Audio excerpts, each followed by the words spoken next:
7h41 sur RMC, très bon réveil à toutes et à tous sur RMC et RMC Story avec Guillaume Kasbarian, mon invité ce matin, le ministre de la fonction publique. Bonjour. Bonjour. Merci d'être en direct avec nous. On a beaucoup de choses à voir ensemble. Les syndicats de la fonction publique sont en colère, ils l'ont dit hier. Mais d'abord une question après cette information de la nuit.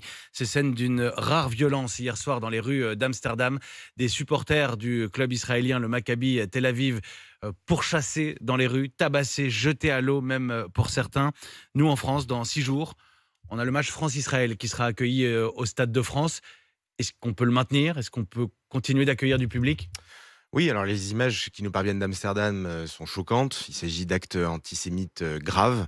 Et on doit lutter partout, en France, en Europe, contre ces actes antisémites. Et vous l'avez dit, il y aura un match la semaine prochaine. Tout sera mis en œuvre par le ministère de l'Intérieur, par les forces de l'ordre présentes pour assurer la sécurité des spectateurs, la sécurité bien évidemment des joueurs, et faire en sorte que l'on puisse avoir ces événements sportifs qui se déroulent, mais dans le calme, dans l'ordre, dans le respect, et bien évidemment sans actes antisémites qui sont encore une fois intolérables. Je poserai la même question à Yonatan Arfi, président du Conseil représentatif des institutions juives de France, après le journal de 8h tout à l'heure. On en vient à votre dossier, votre portefeuille, Guillaume Kasbarian. Vous êtes ministre de la fonction publique. 2 syndicats appellent à la grève, une grève étendue, interprofessionnelle, disent-ils, une évidence même pour la CGT. Et si vous êtes sur RMC ce matin, c'est pour détailler les mesures dont vous leur avez parlé hier. Vous confirmez, et c'est peut-être le premier point qui a crispé les syndicats, 3 jours de carence seront imposés aux fonctionnaires en cas d'arrêt maladie?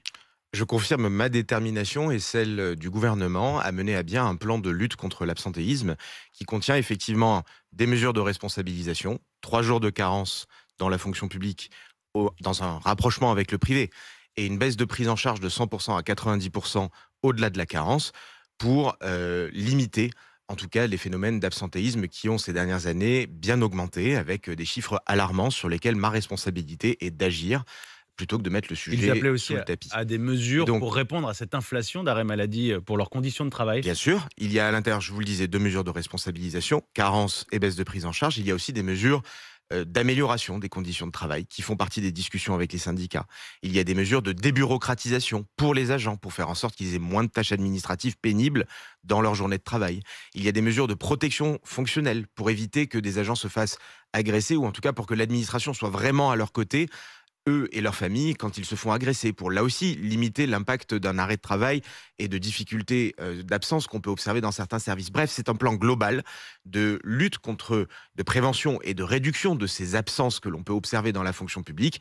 Et donc ce plan-là, bien évidemment, je suis déterminé à le mener à bien, et nous allons le mener à bien. Ensuite, nous avons d'autres échanges sur plein de sujets avec les syndicats. Je les ai reçus hier dans un esprit de respect, d'écoute, de dialogue, et nous avons pu discuter l'ensemble des sujets qui relèvent de la fonction publique, où nous avons échangé sur nos Ils convictions. abusent sur les arrêts maladie, pour en terminer sur cette question-là. Ils abusent, ils sont feignants. Qu'est-ce que... Je n'emploie jamais ces termes-là parce que je ne stigmatise personne et je ne rentre jamais dans du fonctionnaire bashing.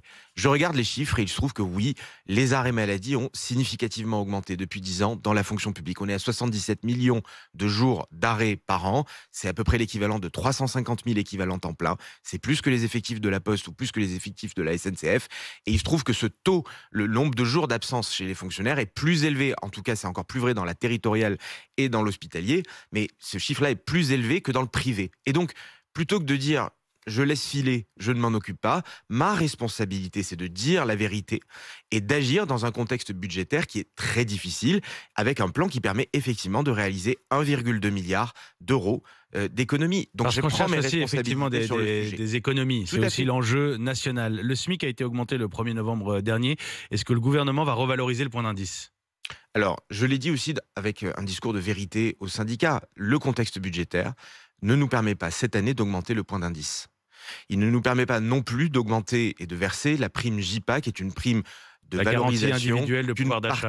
qu'une partie des fonctionnaires pouvaient toucher, notamment des catégories A et des fonctionnaires en fin de carrière ou en fin de grille. Bref, le contexte Simplement, budgétaire... elle ne sera pas versée, cette prime. Elle ne sera Il y pas avait versée. un peu de suspense là-dessus. Elle ne sera pas versée en 2025. Monsieur Béliard, ma responsabilité de ministre, face à la situation dans laquelle on est, y compris au niveau budgétaire, me pousse à être responsable franc et direct avec les uns et les autres. Nous n'augmentons pas le point d'indice et nous ne verserons pas la JPA cette année. En revanche, il y a d'autres sujets que je souhaite aborder avec les syndicats, et je leur ai proposé hier de les aborder, notamment une révision de la grille, une valorisation des métiers, une amélioration des conditions de travail. tous ces travaux que l'on veut mener sur l'attractivité de la fonction publique, le logement aussi des fonctionnaires, ça fait partie des sujets qui sont sur la table. Tous ces travaux-là, nous allons les mener. Nous le ferons encore une fois dans l'écoute et dans le dialogue, et sans promettre la lune ou sans promettre n'importe Ce quoi, sera l'objet de parce que ça ne négociations et serait de pas discussions. responsable, exactement, mais ça ne serait pas responsable de dire tout pour faire plaisir, mais en réalité sans avoir les moyens de le faire. Ce sera l'objet de discussions avec les syndicats Tout pour à fait. ces derniers éléments. Là Tout où, à pour fait. le coup, c'est ferme. Pas d'augmentation du point d'indice et pas de versement de Je de la prime pouvoir d'achat. ferme d'un côté et ouvert au dialogue sur des éléments concrets de rémunération de pouvoir d'achat et de conditions de travail sur lesquelles nous pouvons réellement agir. Fermeté sur la situation budgétaire et en même temps dialogue sur des éléments qui sont ouverts à la discussion et à la négociation. Autre sujet qui fâche, quid du projet qui était porté par votre prédécesseur, Stanislas Guerini. Alors, il comportait plusieurs points, on va les évoquer. Est-ce que vous allez pousser vers plus de rémunération au mérite ? Alors, il y a beaucoup de chantiers qui avaient été lancés par mon prédécesseur et qui sont intéressants et que je souhaite continuer à discuter avec les organisations syndicales. Il y en a un où j'ai été à l'écoute des organisations syndicales qui était celui de la fusion des catégories ABC. Dans les cartons, il y avait ce projet-là de se dire on arrête avec les catégories ABC, on fait plus qu'une seule catégorie, il n'y a plus de catégories, etc. J'ai entendu l'argument à la fois des syndicats et des agents qui me disent que pour eux, ces catégories-là sont des repères historiques, traditionnels, qui sont importants pour eux. Et que la fusion comporterait des complexités, des réticences et des choses qui sont compliquées à mettre en œuvre. Donc, moi, j'entends ces arguments-là et c'est pour ça que hier, en responsabilité, je leur ai dit que je les avais entendus et que ce projet-là, en tout cas cette fusion des catégories ABC, était mis de côté, que nous ne ferions pas prospérer ces éléments-là. Vous voyez que l'écoute, c'est également cela, c'est-à-dire être ferme sur des positions et être en mesure d'écouter des arguments quand ils sont bons et justifiés. C'est le cas sur la question des catégories, sur lequel j'ai décidé de ne pas faire prospérer la fusion des catégories ABC. Je préfère me concentrer sur d'autres sujets La sur rémunération lesquels au on peut... mérite ? Alors, ces sujets-là sont sur la table. La question de valoriser l'engagement, de valoriser la prise d'initiative, de valoriser ceux qui travaillent et qui se donnent et qui s'engagent, y compris de façon collective dans un service, ce sont de beaux sujets qui permettent, à mon avis, d'améliorer la rémunération et que je souhaite pouvoir discuter et concerter avec les syndicats.